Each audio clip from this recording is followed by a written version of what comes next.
As a childhood trauma survivor, do you feel emotionally numb? Did you know that if you suffered chronic childhood trauma, you may have coped by emotionally shutting down so you didn't feel pain? I am a child abuse survivor. Beginning at 6, I was sexually abused and groomed by my sadistic brother, who forced me to become a child sex worker for a local satanic cult of which he was a member. My abuse lasted for 11 years. Hi, this is Kurt B. Ellis, an author who self-publishes with Amazon's Kindle Direct Publishing. Stay tuned and let me share more about my experiences with emotional shutdown. Emotional shutdown is a process of shutting out feelings and may be experienced as lows in emotional responses or reactions. This is very common in chronic abuse victims. Some typical outcomes of emotional shutdown are lack of self-confidence and self-esteem, communication problems, disassociation, a topic I addressed in a previous video, difficulty with hard decisions causing one to freeze when facing serious problems, exhaustion due to feeling emotionally worn out and drained from accumulated stress from personal life or work, emotional detachment when one turns off the connections with one's emotions. Emotional shutdown or numbness is a protective mechanism often exhibited when experiencing chronic trauma. It allows you to emotionally escape from what is in your world to lessen or avoid perceived or actual pain. It gives you a means to mentally remove yourself from your trauma and lessen your pain. So this protective mechanism is good because it helps you survive while enduring chronic trauma rather than going insane. You may be perceived as a withdrawn, uncaring, and unemotional person. For example, my father died suddenly from a heart attack when I was 27. I did not cry at his funeral, and I felt very guilty about that.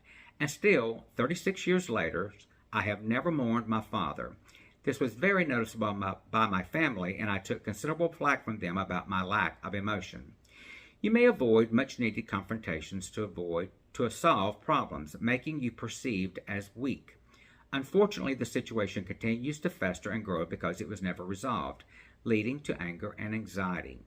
You may freeze when faced with a threat. Rather than fight or flight, you may be abused and traumatized repeatedly. You may feel completely fatigued and constantly tired, regardless of the amount of rest or relaxation you receive.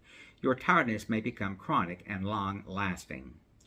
You may not be able to truly experience the joys, pleasures, goodness, and richness of your life you so much need and deserve to feel. You may become a glass is half empty person rather than a glass is half full. Your world becomes a down, dark, unhappy place.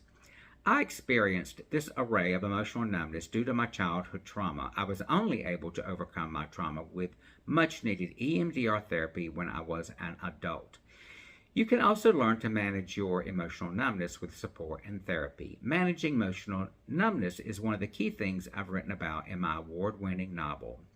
My award-winning novel's title is Boy in the Barn, Journey of Triumph of Horrific Child Abuse, Sexual Abuse, and PTSD. It's an inspiring LGBTQIA coming-of-age story about hope, courage, and the resilience of the human spirit. My novel is for sale on Amazon in Kindle, paperback, and audiobook form. The audiobook is also distributed on Audible and iTunes. Thank you for your time today. Also, click on the links below and see my published books. Like my video, hit the subscribe button and give me a thumbs up. And don't forget that your feedback is always greatly valued and much appreciated. I enjoy hearing from you, so please leave your comments below and I will respond as soon as possible. Have a wonderful day.